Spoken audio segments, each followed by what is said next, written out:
Hi, everyone. Welcome to the Vedic Astrology podcast. My name is Fiona Marks, and I am super excited about the episode that I have for you today. Those of you who follow me will know that I've been working my way through understanding sun mythology in Vedic astrology. And I guess in the context of Vedic mythology, I have never really connected particularly too much with any of the mythology, apart from one story, which is about Kali. And I love so many things about that Kali mythology, which we're not getting into today. But I do want to highlight that one of the things that Kali does when she comes to end the war of all wars, to clean up all the mess of all the stuff that's gone down, she cuts off the heads and she wears all of these skeletons around her neck, and not skeletons, skulls. And they represent the sounds of language, the sounds of Sanskrit, one skull for each sound. And that's always reminded me that it is often language that creates the most conflict and misunderstanding. And that's really what Nisha, with her enormous heart, has brought to us here today, is the opportunity to examine the language that has encased the mythology, in this case, the sun mythology, and can be leading us towards misunderstandings and hurt and suffering and feeling disconnected or not recognized, not seen. So today, the two of us are going to do our best to wade into the glory of the sun mythology and use our Kali inspiration to remove language that's causing misunderstanding and suffering. And I hope that you will join us on this journey. I'm here today with my friend Nisha, and we are both astrology enthusiasts. In fact, Vedic astrology enthusiasts. We always strive to learn more about Vedic astrology. Nisha, what would you like to share about what brought us together? I feel very fortunate to have connected with you. I just throughout the years have always loved the culture that I come from, being Indian. Even though I was born and raised in the US, I consider this my home, but I have very strong cultural and family ties to India, specifically South India and the Hindu culture. And so I've always loved it. But I think with all like old and ancient cultures and religions, there's a lot of complexity and a lot of, let's say, texture. And I've taken courses here and there. I am by no means an academic or a professional. I've read books and I've experienced Hinduism like first person, but that's really the extent. And so in the last, I would say 7 years or so, I've been really attracted to Vedic astrology. And it's not necessarily a very popular topic amongst people my age. A lot of people just ignore it. And even traditionally, when it was used for arranged marriages and stuff, pretty sure that's how my parents got married and a lot of other people. That's still used a little bit, but it's not given, I would say, the same seriousness or gravity that it was in previous generations, especially with the diaspora moving out of India, but also India itself is changing. And I'm just very curious because I love symbology and I love archetypes and what are the meanings behind things. And so that's what really brought me to it. And I started taking Vedic astrology courses from a variety of teachers, both from India and also from here, from the West. And I've always gotten to a point, and then when it comes across like the mythology and other things, I stop learning because I stop seeing the relevance. But yet the culture and the tradition is still very popular. And in fact, it's growing in popularity in the West. I just really have been reaching out to a variety of people who teach Vedic astrology or actual practitioners and wondering just about how we can make like the beauty of the system and the wisdom of the system more relevant and more inviting to people of all backgrounds. And I think that for something to survive, or like a culture or a tradition, a wisdom tradition to survive, it also needs to meet people where they're at. And so I think because our world is changing so much and because people still want like that spiritual lineage, whether or not you're ethnically from that area, just having that sort of like the ancients and their wisdom, like that we can wrap ourselves in like a warm blanket is very appealing. And so it would sadden me with some of the language that I saw in the more traditional forms of the myths and that were just not as inviting.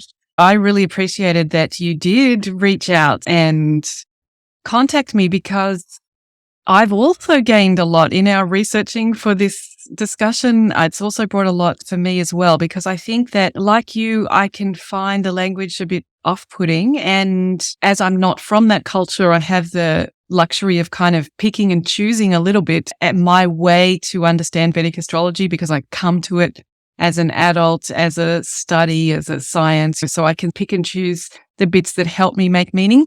And I have to admit that the language of the mythology, it just didn't resonate for me. So I hadn't put much attention on it. So I've really appreciated also the research that we've been doing. What are the archetypal energies that are really important about this mythology? So for me, this has been a process of digesting and really gaining the nutrition from these myths that otherwise I just wasn't. I was a bit repulsed by them, so I didn't engage with trying to understand them. So to get us started, I do think that it's really important to acknowledge that this is a mythology that has withstood the test of time. And you think about how many cultures have been on Earth and have had their stories and their own culture and their own ceremonies and practices and dances and artwork.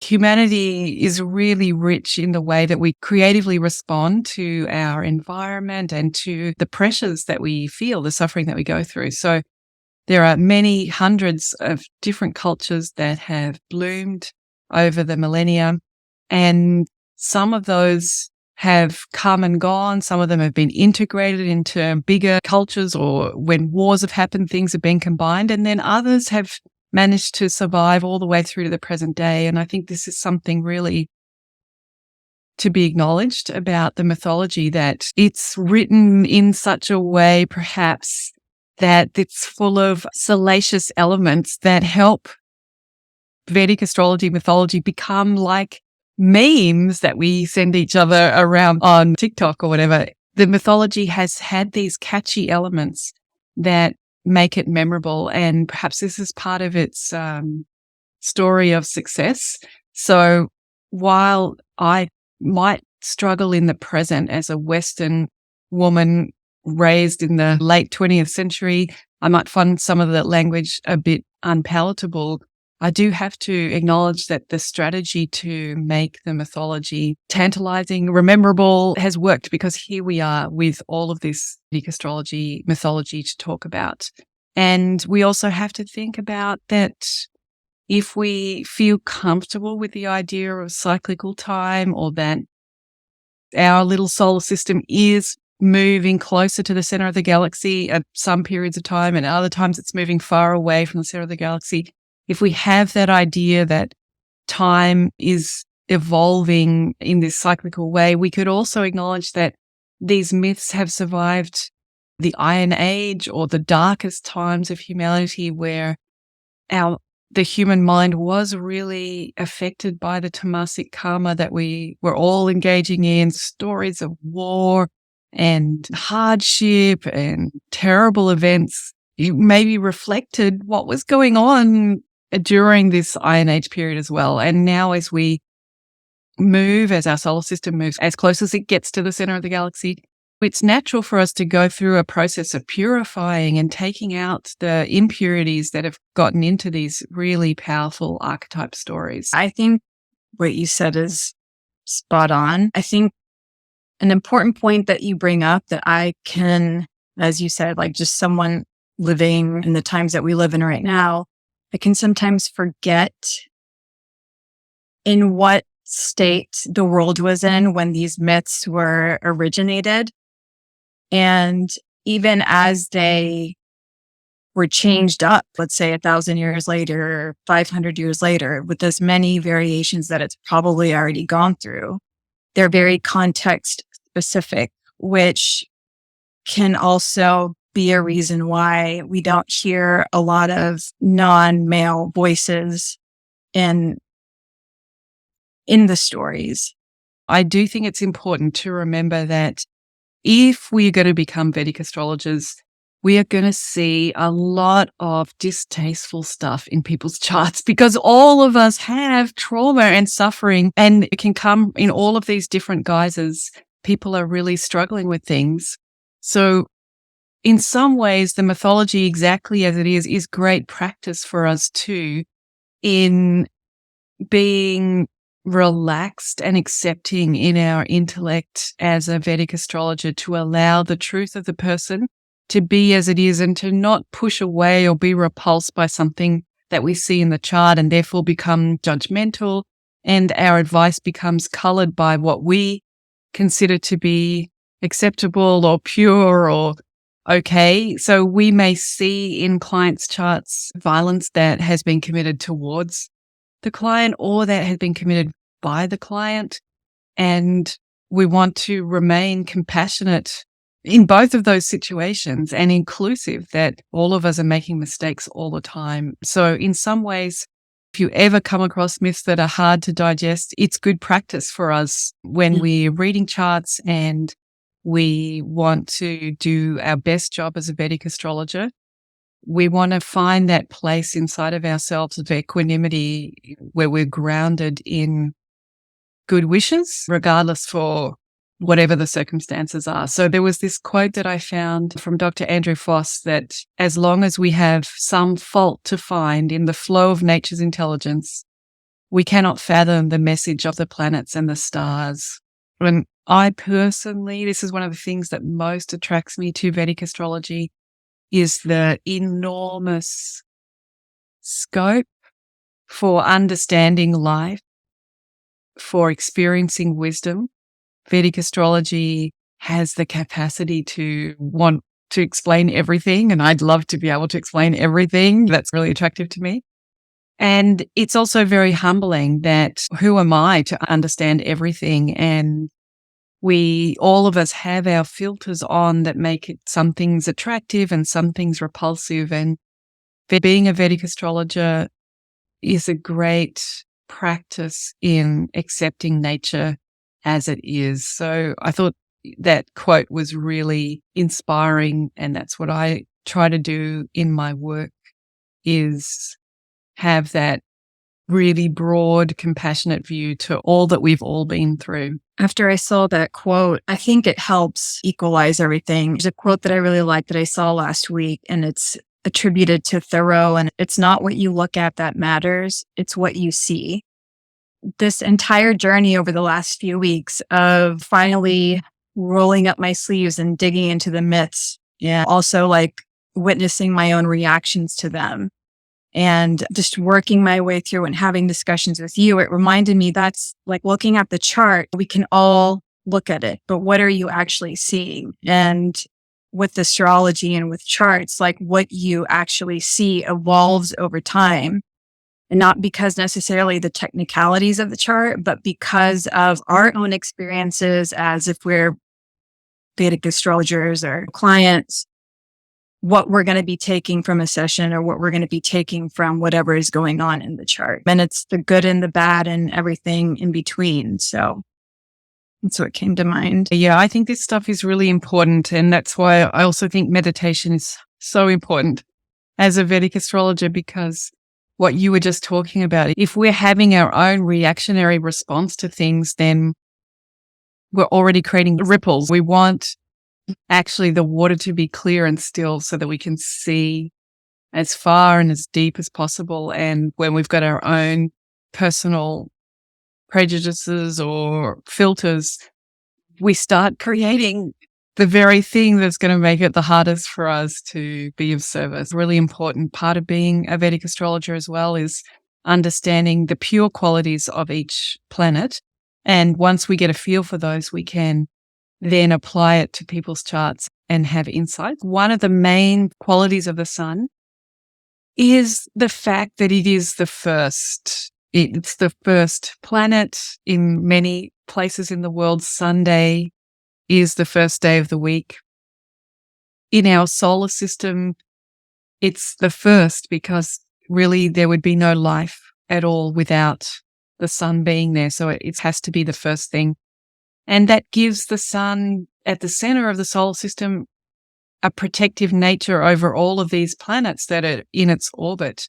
So the sun is the first and it's alone in the center there. And yet at the same time, its gravitational field is holding all of these planets and it's protecting them. In Vedic astrology and in the myths, and Nisha's going to help me with these as we get into it, but in some ways the sun contains everything. And we think about that in science or in a Western scientific view as well. It's sunlight that we think of as being white or bright is actually made up of the 7 colors of the rainbow. So as well as the sun having this light that contains all of the colors, in the mythology, it contains all of the gods. The sun is one of 12 siblings, but is anointed to be the one that represents all of them or integrates all of them. So the sun is one and it's first, but it's also everything. And if we also think about Vedic astrology, in some ways, the entire zodiac is created by the sun because of its movement through the ecliptic and those rashis that it creates, those 30-degree segments that we split up to be able to understand the journey of the sun. The sun gives rulership, custodianship to planets. So we think, for example, that Mars rules the 30 degrees of Aries and it rules the 30 degrees of Scorpio. But really, it's the sun that allocates that custodianship to Mars. So in some ways, all of the planets are really just integrated in the sun. It's primordial. It's the beginning of things. It's alone, but attached and detached. So it's this amazing, I think, when we're going to speak in our conversation, one of the things I really tapped into with the sun is it's sometimes these two poles. You think it's alone, but it's also with all of these planets. It's one thing, but it involves all lights or all gods. The sun has very much all and one, always integrated. And this also makes the sun very self-contained, that it is, and it is in the scientific view as well, that it's this explosion of hydrogen that is burning its way out, but it's not drawing anything from outside of itself. It's giving completely all that it has. So one of the qualities of the sun is this self-contained nature. I think it's very beautiful for us to tap into. Being as the planet that we live in is very transactional. We need to be filling up and emptying all the time, and the sun is self-contained. So this for me is one theme about the sun. Our second theme of the qualities of the sun, I think, is around it being imperishable and inconceivable. And as scientists, we can't even send a probe really right into the sun because it would just burn up and explode. So in that way, it's inconceivable. We completely understand it, but we can never get close enough to experience it. It's associated with truth and with sattva. It's timeless, but it is the creator of time. And this again speaks to those two poles for me, that the sun is stationary there in the center of the solar system. And at the same time, it moves through our day and night. And that's what gives us a sense of time passing. It's all knowing. It is surrendered to natural laws, and we can think about that in the way that the sun always comes up. No matter what is going on with our lives, one can draw hope from the fact that the sun always comes up, and the sun, this enormous God that we're going to speak about, is completely surrendered to these laws of nature, and that makes it peaceful. And I love that because I think of the sun as being very hot and dynamic and exploding. And so I love this idea that it's at peace. It's not trying to move anywhere or go anywhere. It's already there. And another phrase that I was reading about with the sun is that it's non-masticating, that it doesn't digest in the way that you and I digest. We have to take time to break down things and draw those nutrients out, the sun is those rays of sunlight just take away the darkness. So its process of integrating the light or experiencing the light is just complete surrender to the experience of the light, very surrendered to the laws of nature and to the process of enlightenment. A third theme of qualities around the sun is all of the things that we think about, the sunlight, the brightness, that strength, the vitality. In Vedic astrology, it relates to the bones and to pitta. It looks in all directions, and you think of that sunlight just spreading out in all directions. It's inspirational and it's pure. So for me, there's a whole lot of qualities of the sun around that lightness and brightness.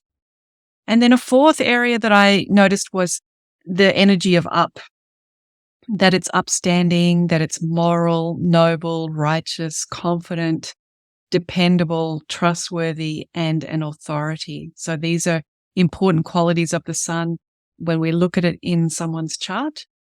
And the fifth area is all of the awakening, opening, tenderness that the sun does. If you're in the Northern Hemisphere right now, we see the sun each day just drawing a little more tenderness out of the trees and out of the earth as these baby shoots of life come back to life after their winter rest. The sun is detoxifying. It opens the chakras and it moves through the chakras.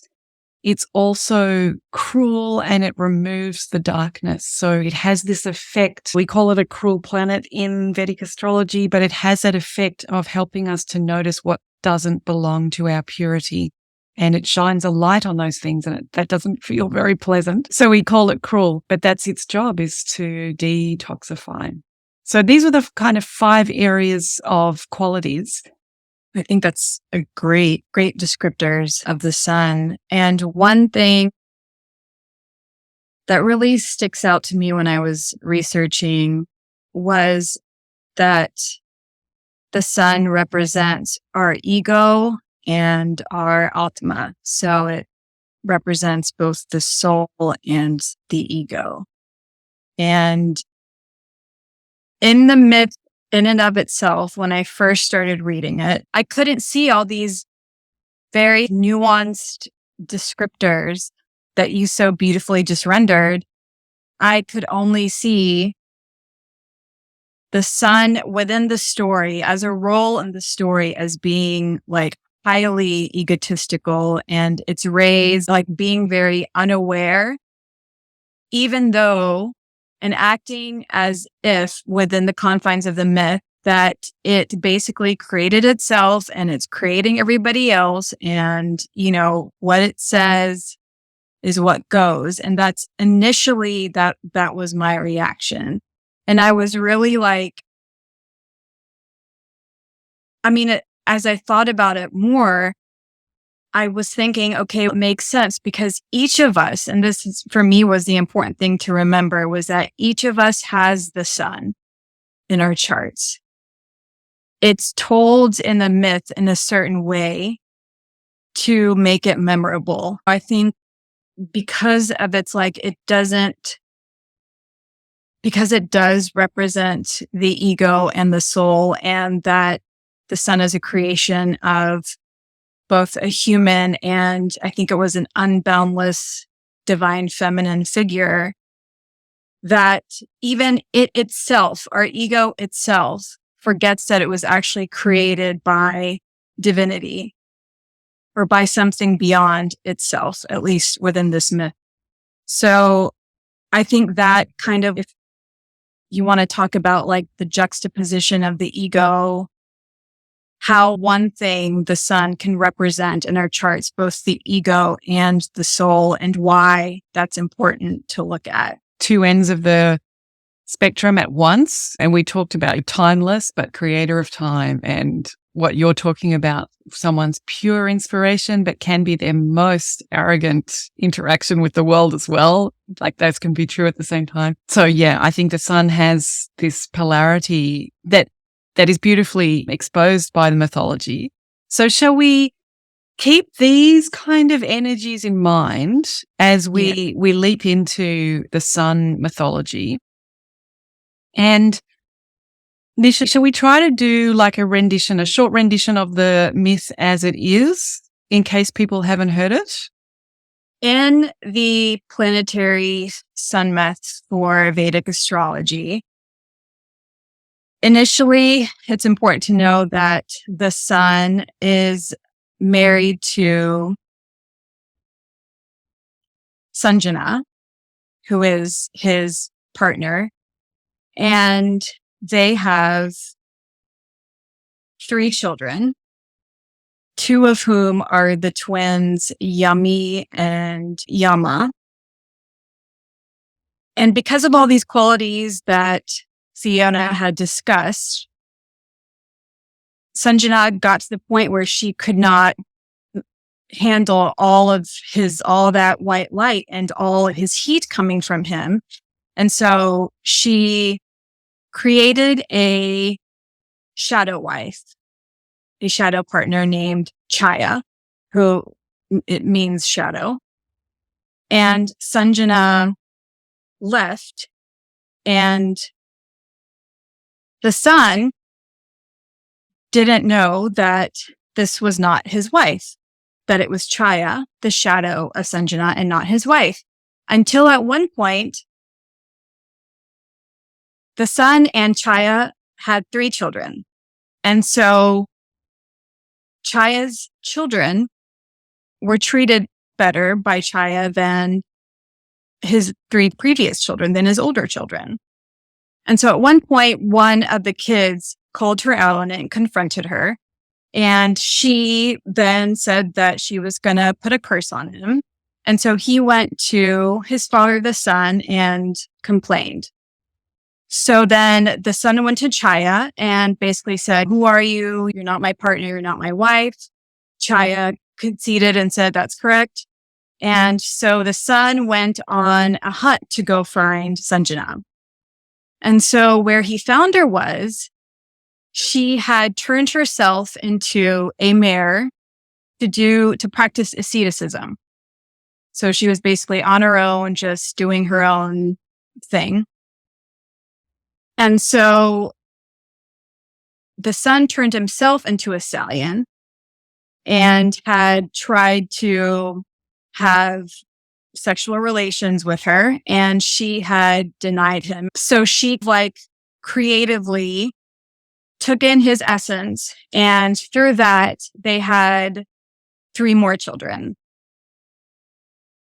Of note, 2 of those children are the Ashwini twins, which are the divine healers. So this is the dynamic that the myth is predicated upon. And of note also is one of the children of Chaya and the sun is Shani, Saturn. So that's the basic groundwork. Fantastic. And at the end of the story, we just want to add that the sun did cut down his brightness in order to bring his wife back. And in various forms of the story, that brightness either becomes weapons that can be used, like sacred weapons that are used then throughout mythology. In other contexts, one of the stories, he puts himself on the lathe and somebody files off these excess brightness of the sun. And they return to being together. Yes. And so you can see why Nisha and I struggled with this myth, right?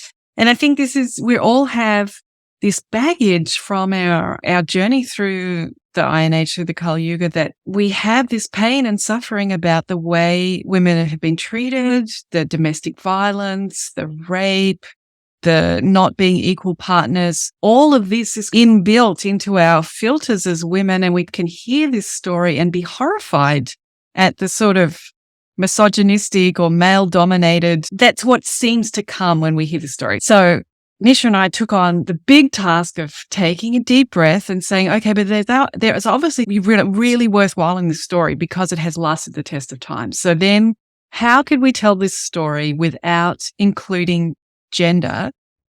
Because with the gender goggles on, we're instantly snapping into some position about domestic violence and about violence in general and about power imbalances. So if we can just take the gender out, we might be able to get to the archetype. So this is what we did, and we look forward to what you think, whether we're capturing this story. So if we're zooming out and we're just saying, what is really happening in this myth? I consider this main Vedic astrology myth of the sun is like a primordial creation myth about the sun's origin and life as a partner and as a parent. And I think those are themes that we can all relate to, being partners and maybe being parents or being in families. Like, we all know those dynamics. And this shows that the sun, the giver of all light and life on the planet, was created in the story, was created by the combination of a sage and a goddess.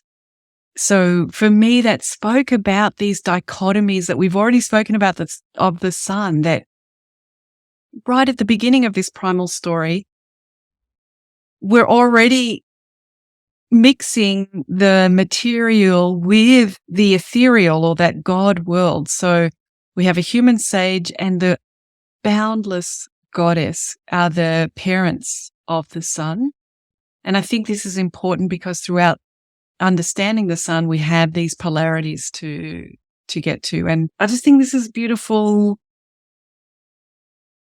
reminder of how intrinsically linked the earth and the sun are. That this parentage of the sun already tells us how important the earth is. So I love that. And this linking of the sun with the earth speaks to us about how the sun is operating both at the God level and at the earthly level. And then next thing that happened, that the sun is one of 12 children in the mythology. And I thought that was lovely because the zodiac contains these 12 signs. And the sun is asked to become the main god. This talks about how white light contains all of the colors, and the sun really has everything in it. It's very primordial in that way, that the very essence of the sun is actually made up of everything. And then as we get closer to the story that we just shared, it begins with that the sun finds a partner. So we're all going through that experience, and they have 3 children, and the partner finds the sun's brightness unbearable.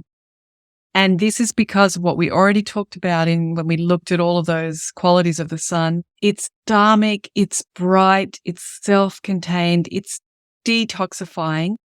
It can be hard to be close to that. It's just so purely detoxifying, so bright that is bleaching and overpowering everything. Who can actually hold their own when they're standing next to the sun, the brightest star in our sky? And I think this is a really important part of the mythology because it tells us when we have strong suns in our chart, when the sun in our chart is in a good position, is very strong in Shadbala, or perhaps when it's very close to other planets, that sun could be very powerful and we might feel really great about it, but it might be hard for other people to take. So I think this is a beautiful thing that's in the mythology. I think right here it encapsulates everything, all the various characteristics of the sun. When you take a step back away from the myth, it's very easy to see that, at least in the beginning, that this is where the sun is coming from, like that huge ego element that seems to really present itself later on. We talked about in the qualities of the sun, it being the first and it being alone, that when one is really jamming, like when you're in your vibe, when everything feels like it's just flowing and you're in this creative expression that feels so good, so dharmic, so righteous, you're doing what you're supposed to do, you're doing it well, it's having results, that you're just beaming with satisfaction at your own amazing experience of being alive. And in some ways, we all crave that, and it's really good to feel that. And we're all striving with our charts to find where's that jam? Where would I be really in the zone? And here we have something that this mythology is trying to share with us, is that that's a great thing. So good, bring it on. That's really good. That do your dharma, do what you're called to do. And it's super important to do that.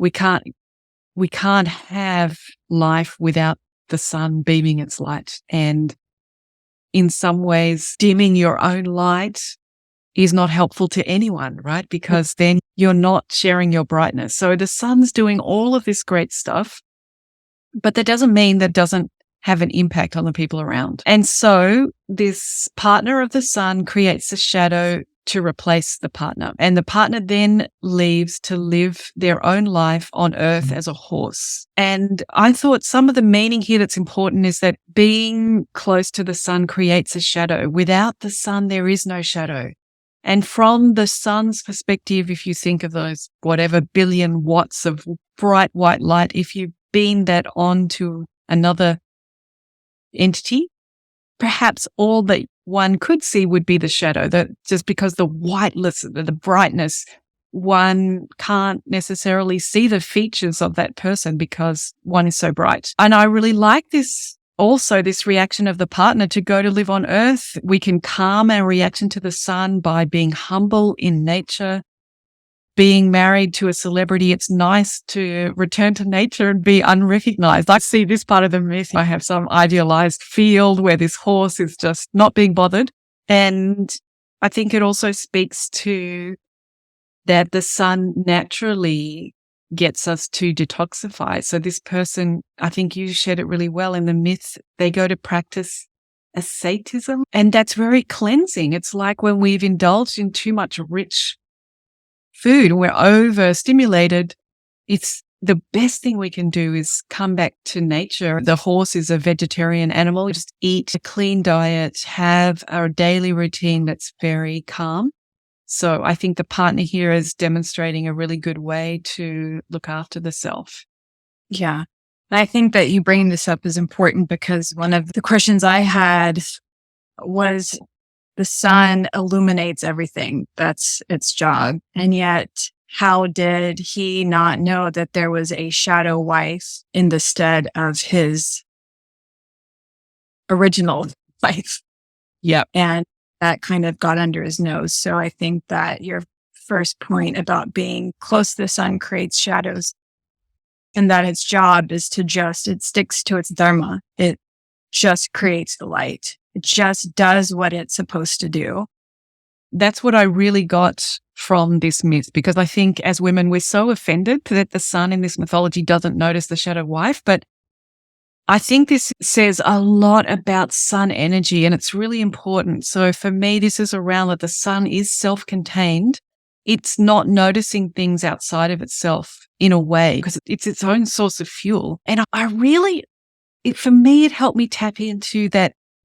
What if the sun is really pure? That's one of the words that we had all of our qualities of the sun: purity, detoxified, truthfulness, sattva. What if the sun is really pure and it just cannot expect or anticipate deception?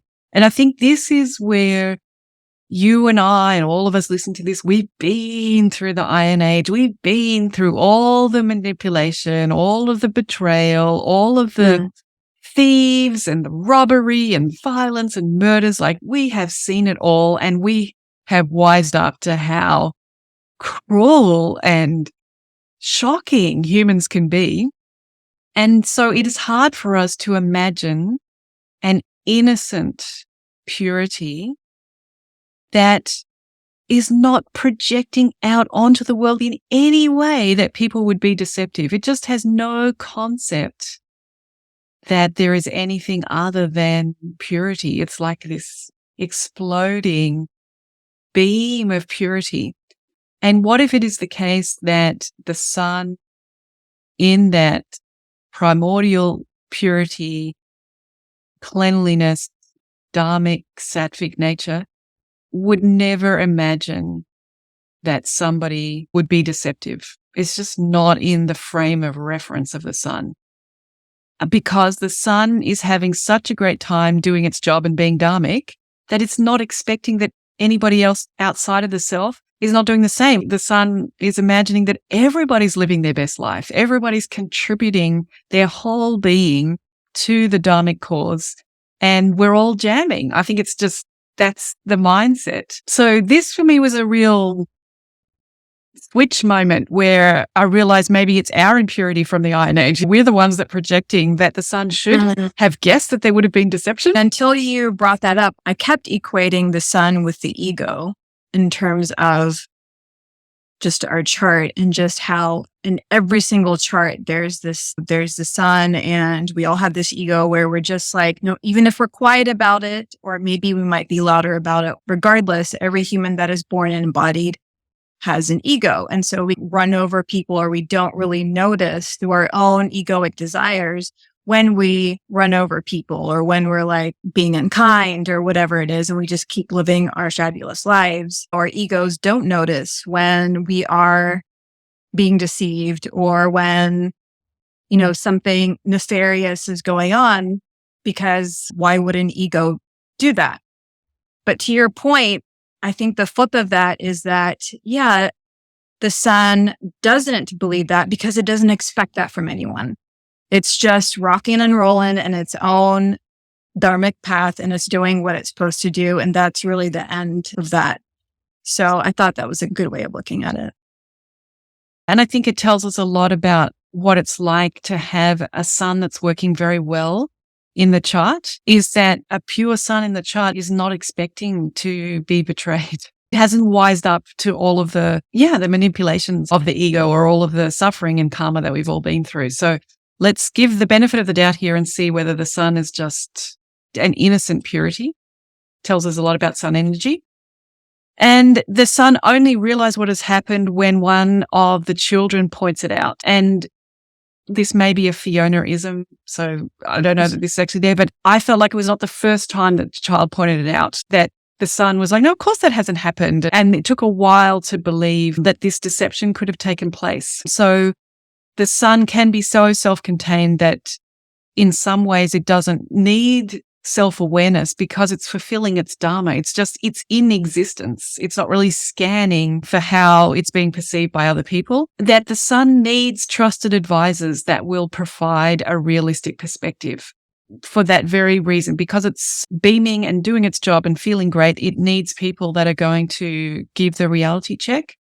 And the sun might say no initially to reality, because we have to remember the sun is dharmic and idealistic before they actually see what is happening. And I think that this is important because cruel planets in the chart, you might get a no before you get a yes. So in learning to work with the sun in your own chart or in someone else's chart, if one knows that one is speaking the truth and you get a no from that authority figure, it doesn't necessarily mean stop speaking the truth. We've still got to bring truth to power. They say that, don't they? So I thought that this phase of the mythology was telling us how the sun wakes up to this and the important role that people can play in calibrating the reality.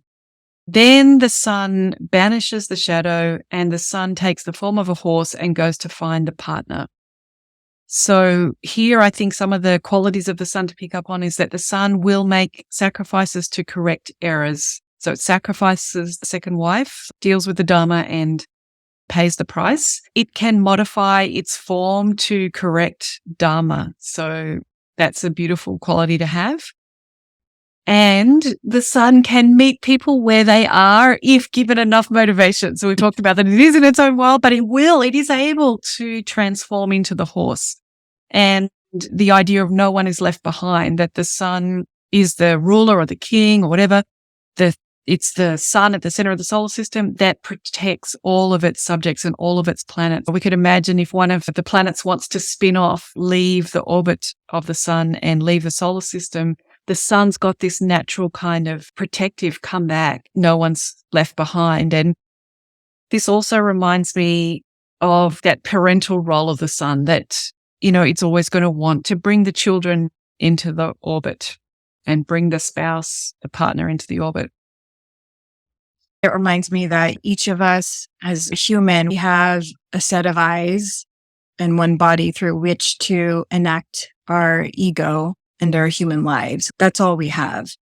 So that's really our perspective. That's a very egoic and not necessarily good or bad. It's just a neutral thing. That's a very egoic perspective just by the sheer way that we're biologically made. And I think that this part helps me remember that our egos need to be checked and that the sun is emitting all of this light and all of its brightness, and it has its dharmic path, but it's also very necessarily part of a larger system where it does not and cannot live in isolation. It wasn't self-created. Although the other planets and although the other people in the orbit of the sun really rely on that gravitational force, without all of those other actors there, the sun really doesn't have meaning. Because then who's going to be receiving the light that the sun emits in all of its forms? So that's what really spoke to me. And then in the myth, as it continues, the sun forces the partner to return. And then the sun, in terms of what we can learn about the sun from this mythology, that the sun can be so motivated by doing the right thing that the end justifies the means. And we see that in astrology when sun has low digbala. So I think it's already telling us a lot about the sun and how to use it in the chart. The sun will use its quality of creativity to find ways to bring their lost subjects back home. And importantly, it doesn't feel nice when the sun is protective. We can talk about this word protective and it sounds really good and it is a good thing.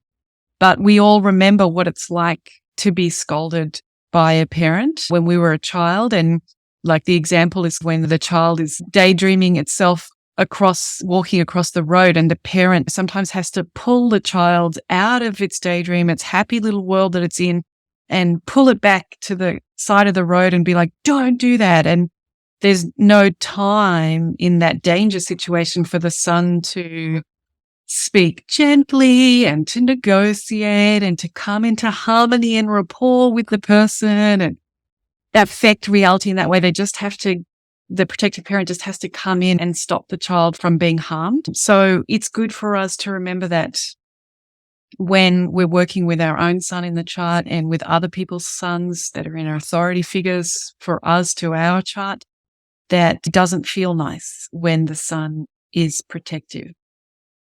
And at the same time, it's an important thing. It's an important role in all of the things that need to be done in reality. There is a role of protection that occasionally needs to be activated. Yeah.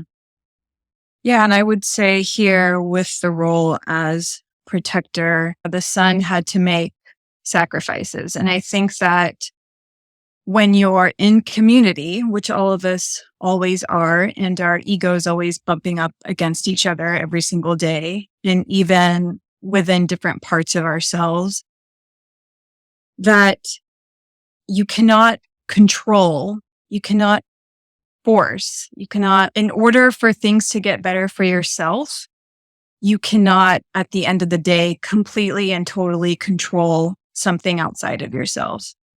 And so I think with the sun throughout the myth has had to learn several different ways from other people or other characters in the myth that there is a limit to what others will accept and ways in which we need to modify our own behavior to make it better for ourselves and for everyone else. Yes. And in this myth, as it continues, the partner resists and has their own response to the sun's creativity. And this unique and unexpected response produces good results. And this, for me, as a Vedic astrologer, talks to me about how malefics teach us that we are stronger and more capable than we think. And it doesn't feel nice when malefics are teaching us. But it doesn't feel nice, but actually we're stronger and more empowered at the end of the experience. Whereas when benefics teach us, it can be so easy and gentle that we're not sure whether we did it, whether inside the self I actually have that, or whether just the circumstances were so good that it happened and I was there, so it looked like I did it. Whereas malefics let you know that you found it within yourself. And you contributed to something. You've used your own power. So I thought that this, perhaps for me, the least palatable part of this myth was actually insightful in how malefics feel in your own chart or when you're interacting with other people's malefics through their chart into your chart. When the sun reveals to the partner that they're not a horse, but actually that they are the sun, the partner is able to articulate the experience of finding the sun unbearable. And the sun finds a way to modify their brightness and share what they don't need for the benefit of all. So through a process, they let go of some of their brightness in the mythology, and that becomes shields and spears or discuses or something that are used later on in the mythology. So I think that this part of the myth tells me that the sun can listen and make changes, and that the sun has more than enough to share. And if the sun doesn't want to be alone, it will have to share itself professionally outside of the partnership, in order to be close to a very strong sun partner.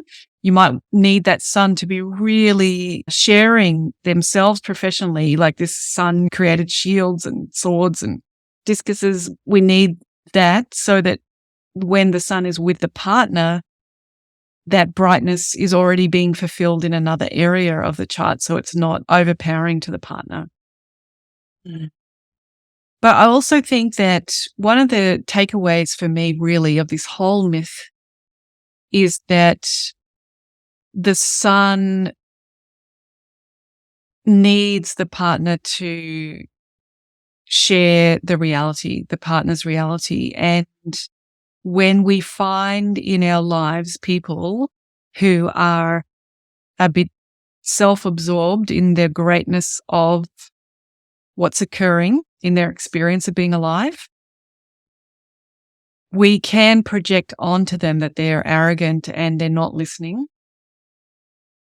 And this myth is reminding us to have the courage to speak truth to power. So the partner here could have, instead of turning into a horse and the shadow and all of the karma that comes from this mythology that I hope Nisha and I will get to speak about later as we work our way through these myths, instead of creating all of that karma, the partner could have spoken directly to the sun before leaving. And this myth reminds us that is perhaps a quality of that powerful brightness of whoever that is in your chart or wherever that is in your chart, that have the courage to speak the truth. And then the sun may be able to modify.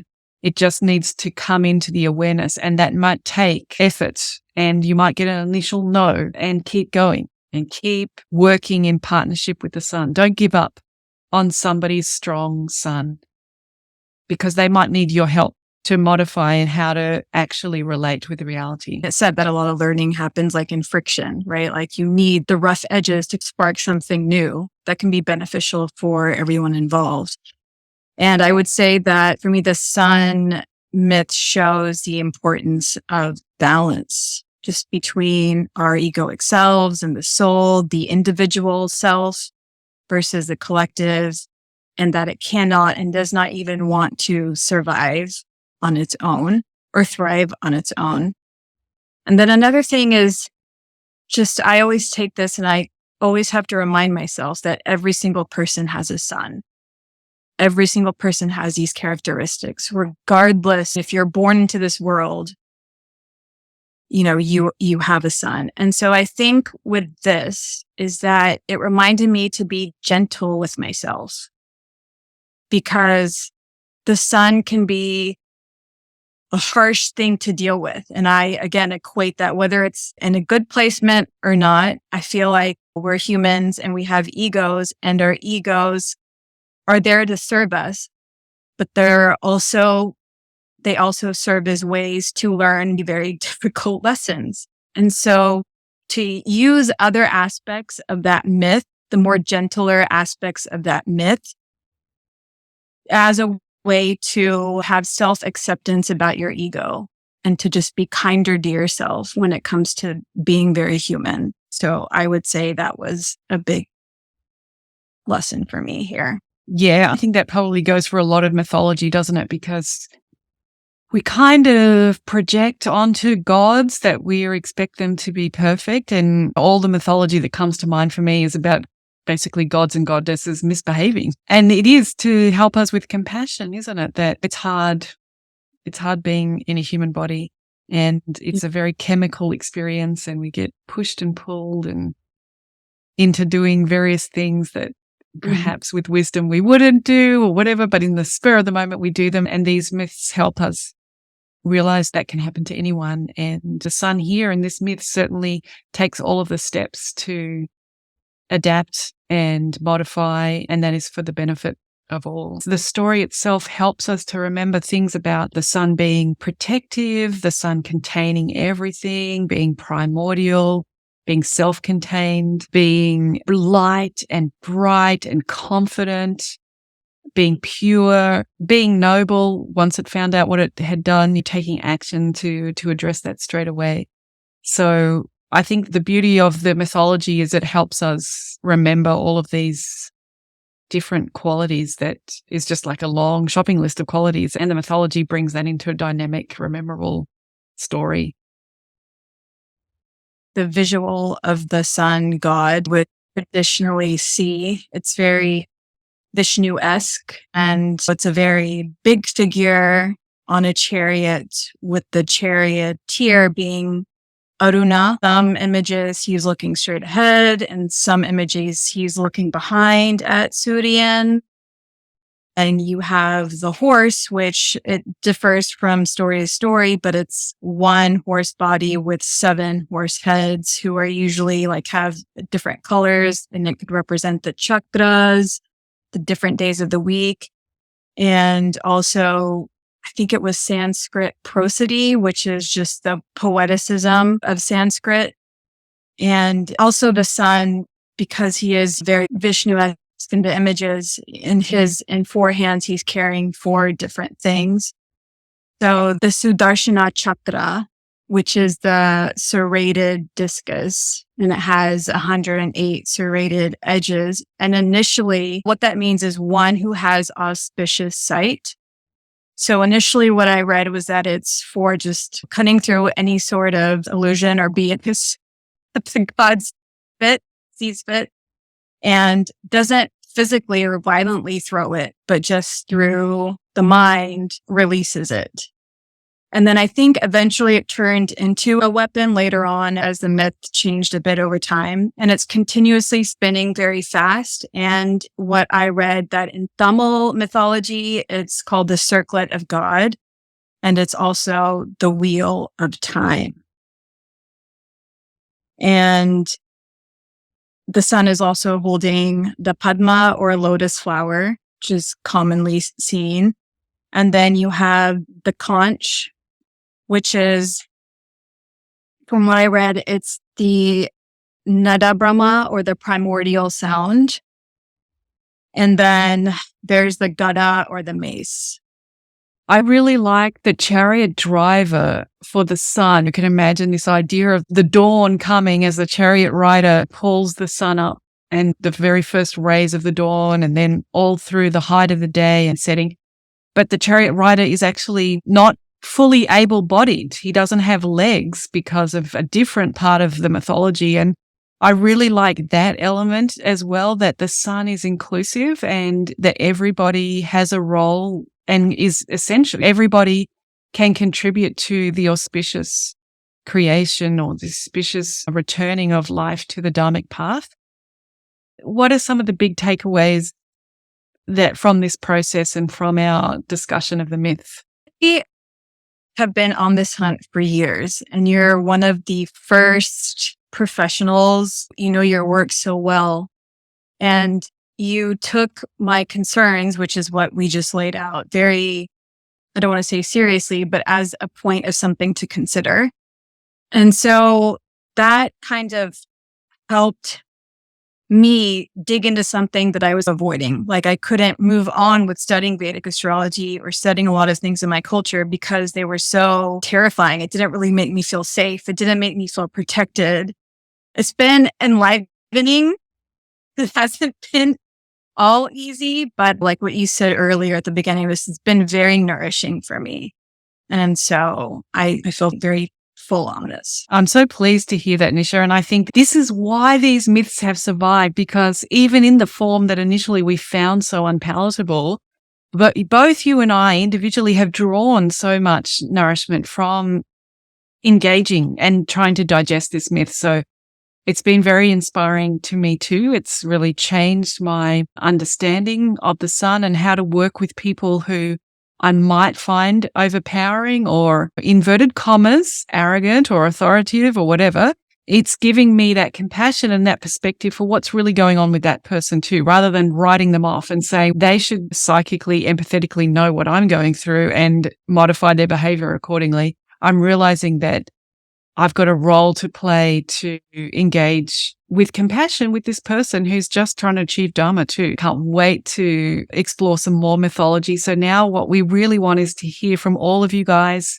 What did you think? Have you also struggled sometimes with digesting some of these stories? Did you find this helpful? What would you include? What would you change? We're really enthusiastic about perhaps working our way through the pantheon of at least the planets and seeing what the mythology might reveal to us. So now let us know what you think. And then until we hear from you and until the next time that I get together with Nisha here, I just wanted to thank so much Nisha for contacting me and creatively prompting this investigation. I've really gained a lot from it. So thank you so much, Nisha.